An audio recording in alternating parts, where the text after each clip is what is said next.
سلام دوستان، حالتون چطوره؟ امیدوارم که حال دلتون خوب باشه. من این اولین ویدیومه، حقیقتا انشالله خوشتون بیاد. پس خواهشاً اگه ویدیو ایرادی داشت فکر میکنین میتونین پیشنهاد بهتری بدین، حتما تو کامنت رو بنویسین، من حتما میخونم. من امروز اومدم راجع به یک فیلمی با شما صحبت کنم که فکر میکنم خیلیاتون دیده باشینش، ولی میخوام این فیلم رو نقدش کنم و به شما به صورت کامل توضیحش بدم.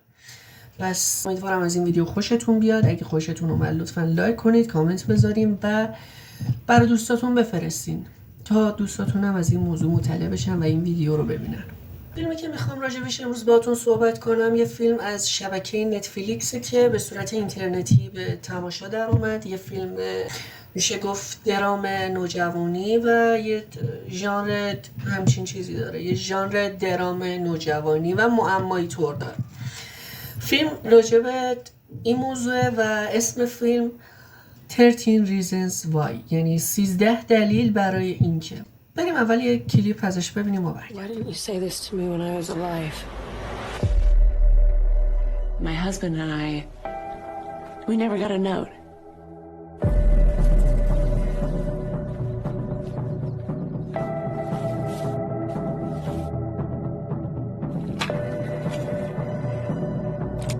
Hey, it's Hannah. Hannah Baker. Holy shit. Settle in, because I'm about to tell you the story of my life. More specifically, why my life ended. And if you're listening to this tape, you're one of the reasons why. This is a wild game of survival. Is Hannah telling the truth? Don't believe everything you hear. Whatever Hannah thought she saw, she lied about it on those tapes because she's a crazy drama queen who just killed herself for attention. Hannah has secrets, Mrs. Baker. Hannah's children. Maybe I'll never know why you did what you did. I can make you understand how it felt. You don't know the whole story. What else do I need to know? You're just like... Everyone is just so nice until they drive you to kill yourself. And sooner or later, the truth will come out. This is a wild game of survival. خب این فیلم در سال 2017 فصل اولش ساخته شد و در 2020 فصل سومش میکنم که آخرین فصلش هم ساخته شد. فیلم راجع به یه دختریه که میخواد خودکشی کنه و 13 تا دلیل برای اینکه خودکشی کنه توی ذهنش هست. اون 13 دلیل میتونه تجاوزی که بهش توی سریال شد باشه، میتونه زورگویی ها و خشونت هایی که از طرف دوستانش و اطرافیانش میدید باشه.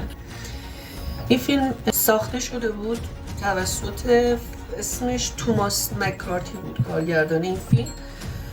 ساخته شده بود که در اصل جلوی آمار خودکشی رو بگیره، ولی خب متاسفانه این برخلاف این موضوع در اومد. یعنی اینطور شد که بعد از فصل اول این فیلم آمار خودکشی نوجوانا به شدت بالا رفت و توی فصل بعدی این سریال خود بازیگرایی که تو فصل 1 بودن اومدن و تو فصل 2 توضیح دادن که این فیلم برای اینه که شما آگاه بشین و اتفاقاتی که براتون میفته درسته میتونه سخت باشه، ولی شما میتونین با اون فکر و اندیشه‌ای که میتونین حالا از بزرگتر که بهش اعتماد دارین بگیرین و یه راهی جلوی پاتون بذارن. مثلا اگه بهتون خدایی نکرده تجاوز شد یا زورگویی شد یا همچین اتفاقاتی براتون افتاد، یه راه حل‌های مثبتی براتون پیدا کنن که حالا راه میتونه از طریق مشاوره دادن باشه، از طریق پدر و مادر، خانواده‌ای که بهش اعتماد دارین. اینا میتونن خیلی بهتون کمک کنن و اینو توی فصل دوم قسمت اول مثلا میان میذارن و ادامه فیلم تا حالا فصل سوم هم به همین صورت. و جالبه که بدونید سلنا گومز تهیه کنندگی این فیلمو کرده و خیلی برای من جالب بود، چون سلنا گومز خیلی دوست دارم، نمیدونستم یکی از کاراش همینه. و بازیگراش میشه گفت دیلان مینت یکی از بازیگرشه و دومی کاترین لانگفورده. بهتون پیشنهاد میکنم حتما چون سطح ذهنتون رو حس میکنم میبره بالا و نسبت به فیلمایی که من دیدم تقریبا میشه گفت کمترین اتفاقات مثبت 18 رو داشت توی این فیلم. تقریبا میتونین کنار خانواده‌تون حتما ببینید یا کنار دوستی چیزی که تنها نباشید. امیدوارم از این ویدیو خوشتون اومده باشه. اگه خوشتون اومد لطفاً اینو لایکش کنین، کامنت بذارین برام، ایراداتمو بهم بگین، من حتما میخونم، ان شاءالله تو سریای بعدی حتما درستش میکنم. خیلی ازتون ممنونم که تا آخرین ویدیو همراه من بودین. دوستتون دارم. خدا نگهدار.